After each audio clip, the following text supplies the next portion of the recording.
주식 투자를 하다 보면 몇 달 만에 2배, 3배 오르는 주식들이 많죠. 물론 그런 주식들이 단기간에 2배, 3배 떨어지기도 합니다.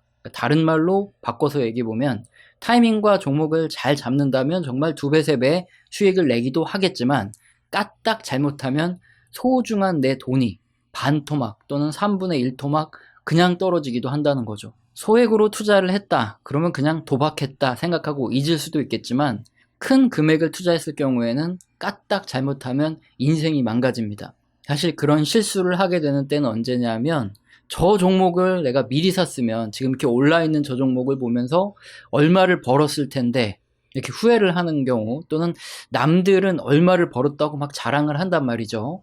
이런 것들 때문에 고점에서 과감하게 또 투자를 하고 물리게 되는 경우가 많아요. 그래서 투자를 어느 정도 하면서 산전수전을 겪다 본 사람들은 시간에 쫓기거나 이 감정에 쫓겨서 투자를 하기보다는 여유를 가지고 최대한 안전하게 돈을 버는 방법을 택하게 됩니다.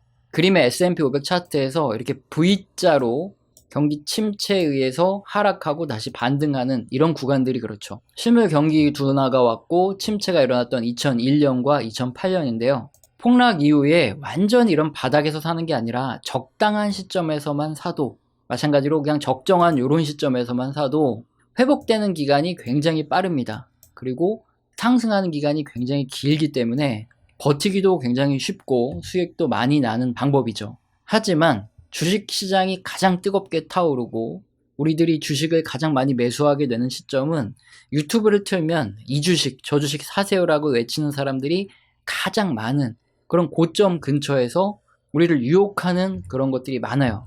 그런 구간이 보통 이런 구간들인데, 이때 매도를 하지 못하거나 아니면 이때 투자를 시작을 했다면 원금 회복까지 7년, 6년 이런 식으로 장기간이 소요되죠. 그래서 주식 투자를 할 때는 경기 침체가 터지기 전에 그런 과열 구간 고점들에서는 절대 사면 안 된다는 거, 이게 가장 중요합니다. 반면에 잘 기다려서 이 폭락의 어느 구간인가 이렇게 매수를 하게 되면 기다리기도 쉽고 이게 장기간 수익이 나면서 굉장히 마음 편하게 투자를 할 수 있는 거죠. 저도 한 20년 이상 주식 투자를 하다 보니까 이 그림에 2000년, 2008년 경기 침체를 전부 다 겪었습니다. 경기 침체가 터졌을 땐 주식 투자로 비관 자살을 한다 이런 뉴스가 굉장히 자주 나오고요. 양화대교 가면 너무 뛰어내리려는 사람이 많아서 번호표 뽑고 기다려야 된다, 이런 농담이 나오고, 또 주변에서 주식 투자하다가 속병 나시는 분들, 막 이혼하시는 분들의 소식이 심심치 않게 들려와요. 정말 이거 사세요, 저거 사세요, 몇 배가 갑니다 하면서 이런 영상, 증권 방송 많이 시청하다 보면 처음에는 거기에 빠져들지 않다가 계속 보다 보면 굉장히 빠르게 제대로 된 정보를 얻는 것 같고, 내가 공부를 직접 안 해도 듣기만 하면 공부를 대신해 주는 것 같고, 이런 생각이 들면서 결국에 거기에 동화됩니다. 그래서 시간이 딱 지나보면 어느 순간 2차 전지주에 나도 모르게 투자해서 물려있고 이런 경우가 생긴다는 거죠. 그래서 유튜브, 경제 방송 등에서 이렇게 남들이 알려주는 방법 말고 나만의 방법을 찾아야 되는데, 저는 월가 레전드들의 책을 읽고 그분들의 방법을 그대로 흡수하는 걸 추천드리고 있죠. 첫 번째, 고용이 둔화되면 경기가 침체될까, 이 부분부터 생각을 해봐야 됩니다. 지난 1945년부터 2025년까지 80년간의 이 세로 회색 구간들이 경기 침체 구간이에요. 경기 침체가 발생을 하면 이 보라색 선이 실업률인데 해고가 늘어나겠죠. 그러면서 실업률이 급격하게 치솟아 오릅니다. 그렇다면 실업률이 치솟아 오르기 전에, 경기 침체가 발생하기 전에 나타나는 공통점들을 찾으면 되는데, 자, 경기 침체가 발생하기 직전에 나타나는 이런 현상들을, 공통점이 혹시 눈에 보이시나요? 각각의 경기 침체 시기 이전마다 실업률이 더 이상 떨어지지 않고 바닥을 찍고 올라오는 현상이 나타납니다. 금리를 아무리 내려도 실업률이 안 떨어지는 걸 자연 실업률 상태라고 하는데, 그런 시기가 지나간 후에 실업률이 조금씩 올라오다가 그러다 경기 침체가 터진다는 거예요. 이게 선행적으로 나타나는 현상이라는 겁니다. 이걸 가장 빠르게 확인할 수 있고, 그래서 우리가 추적 관찰해야 되는 게 매주 발표되는 신규 실업수당 청구 건수와 연속 실업수당 청구 건수입니다. 특히 오렌지색에 2주 이상 연속으로 실업수당을 타먹는 이런 사람들이 늘어나면 실업률이 앞으로 늘어난다는 이런 신호예요. 해고된 사람들이 다시 일자리를 찾기 어려워질 때 이렇게 연속 실업수당 청구 건수가 늘어납니다.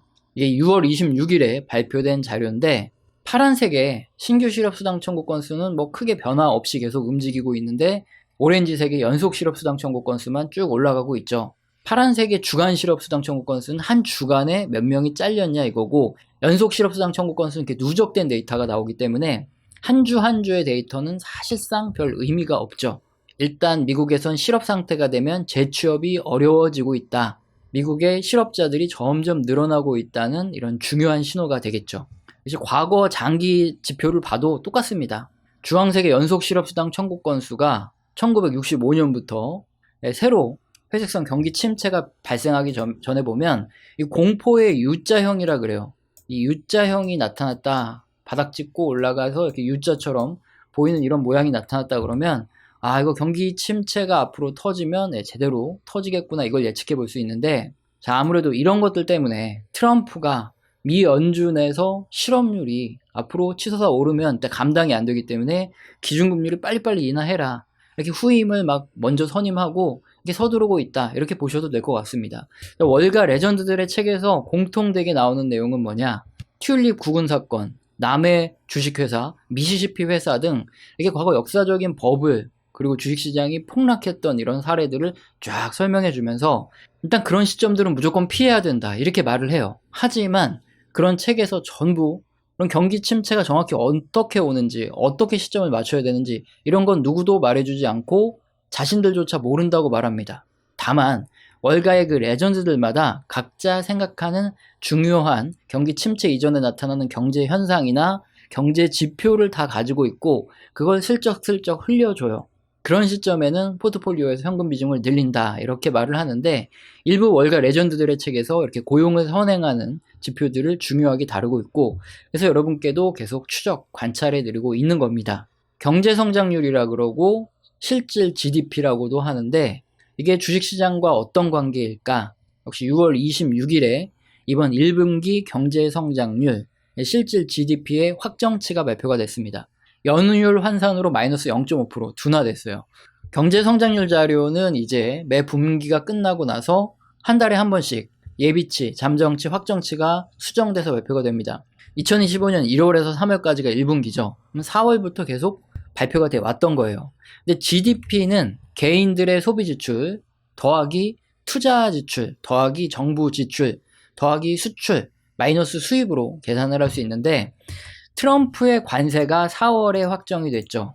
그렇기 때문에 그 전에 미국 기업들은 대량으로 해외에서 구매를 미리 하고 창고에 이걸 쟁여두는 바람에 1분기에 수입이 어마어마하게 많이 늘었습니다.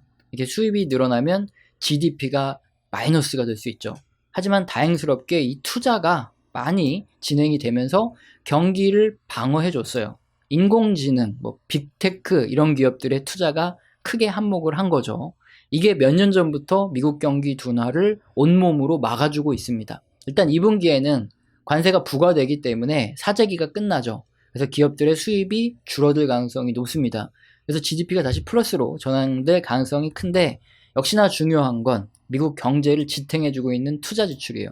이게 감소하는지 늘어나는지 2분기 확인을 해보면 되겠죠. 자, 그렇다면 이렇게 경제 성장률이라는 건 주식시장과 어떤 연관이 있냐? 새로 침체 구간들 보시면 다 여기 실질 GDP가 전년 대비 역성장하는 이렇게 0 이하 마이너스로 들어가는 구간들이 대부분 경기 침체 구간들입니다. 자, 그렇다면 이렇게 경기 침체가 터지고 나면 이미 주식시장은 폭락을 하기 때문에 주식시장이 떨어지기 전에 GDP에서 나타나는 변화를 확인해야 되는데, 전년 대비 증가율이 이렇게 0으로 가까워지려고 한다, 이런 시기들에서는 확실한 건 아니지만 침체 확률이 크기 때문에 조심하고 대응할 필요는 있을 것 같아요. 그래서 지금 상황도 0으로 점점 다가가고 있는 이런 상황이기 때문에 역시나 지금 상황도 조심을 해야 되는, 경기 둔화가 가까워지는 침체로 이어질 수 있는 상황이다, 이렇게 보시면 되겠죠. 자, 내구재 주문도 굉장히 중요한데, 경기가 좋을 때 많이 구매하는 품목들이 내구재입니다. 자동차, 가전, 가구 이런 것들은 경제가 좋아할 때 구매를 하고 경제가 안 좋으면 구매를 줄이죠. 그래서 내구재 주문이 역시나 경기 침체를 피할 수 있는 힌트가 되는데, 6월 26일에 내구재 주문이 발표가 됐습니다. 그림을 보면 내구재 주문이 확 증가를 했어요. 근데 운송을 제외한 내구재 주문은 거의 그대로입니다. 분명히 운송 쪽에서 내구재가 증가했다는 건데, 보잉이 카타르 항공으로부터 사상 최대 규모의 계약 737기 146대, 777기 30대, 787기 127대, 이렇게 303대를 엄청나게 많이 수주했어요. 이게 결정적인 영향을 미쳤다, 이렇게 보면 됩니다. 사실상 그런데 운송을 제외한 미국 내 내구재 주문은 크게 증가하지 않았기 때문에 이런 항공기 같은 일시적인 요인은 빼고 봐야 되겠죠. 그래서 실제 내구재 주문은 그렇게 크게 늘어나지 않았다. 경제가 살아나고 있다는 신호가 나오거나 그런 건 아니다, 착각해서는 안 된다, 이걸 알 수 있죠. 그래서 6월 26일에 발표된 주요 경제 지표들을 가지고 지금 경기가 어떻게 흘러가고 있는지 한번 확인을 해보면, 연속 실업수당 청구 건수가 증가하면서 고용은 점점 둔화되고 실업률이 바닥을 찍고 올라갈 가능성이 커지고 있죠. 둔화에 대한 신호가 어느 정도 나오고 있고, 1분기 경제 성장률 확정치가 제로 수준으로 많이 떨어졌습니다. 그래서 지금 전체적인 흐름도 이렇게 제로 수준에 가까워지고 있는 조금 위험한 단계입니다. 그리고 내구재 주문이 크게 늘어난다, 빠르게 늘어난다 그러면 경제가 살아난다 할 수 있겠는데, 빠르게 늘어났는데 보니까 이게 항공기에서 일시적인 원인이었죠. 실제 운송을 제외해보면 그렇게 경제가 확 살아난다 이런 느낌은 들지 않습니다. 자, 그래서 주식시장은 장기적으로 우상향하기 때문에 우리가 매도를 해야 될 시점, 또 매수의 시점이 중요하다, 이런 관점에서 볼 때 경기가 과열을 지나 둔화와 침체로 넘어갈 수 있는, 까딱 잘못하다가는 요런 지점일 수 있는 이런 신호들이 경제지표에서 나오고 있죠. 그래서 경제지표를 근거로 실물경제, 또 주식시장의 흐름을 설명드리는 입장에서 지금 주식을 적극적으로 매수해라, 이런 의견을 드리긴 어렵습니다. 주식시장이 지금 좋아요. 그러다 보니까 긍정적인 이야기를 해야 조회수가 잘 나오고, 또 하락할 땐 또 부정적인 얘기를 꺼내야 조회수가 잘 나오는데, 조회수 때문에 제가 거짓을 이야기할 수는 없죠. 그래서 실물 경제를 근거로 한 투자의 방법을 설명드리는 입장에서 솔직한 의견을 드렸습니다. 투자 판단에 도움이 되셨으면 좋겠어요. 채널에서는 영상 시청하시고 정말로 도움이 되셔서 정말 순수하게 후원을 해주시는 분들이 간헐적으로 계십니다. 후원해주신 분들께 감사합니다라고 말로만 그냥 떼었던 적이 있는데, 그러고 나서 도저히 인간의 도리가 아닌 것 같아서 제가 소통을 하고 있어요. 엄청 대단한 건 아니고 후원에 대한 리액션이다 보시면 됩니다. 거시경제에 대한 이야기, 그리고 각 산업의 또 사이클에 대한 이야기, 업황과 함께 이렇게 움직이는 종목에 대한 이야기 등 이런 것들을 주제로 소통을 하는 시간을 갖고 있어요. 방송에서 하기 힘든 이런 민감한 얘기도 나오고 하니까 후원을 주신 분들은 매일 주세요. 소통의 시간을 갖도록 하겠습니다.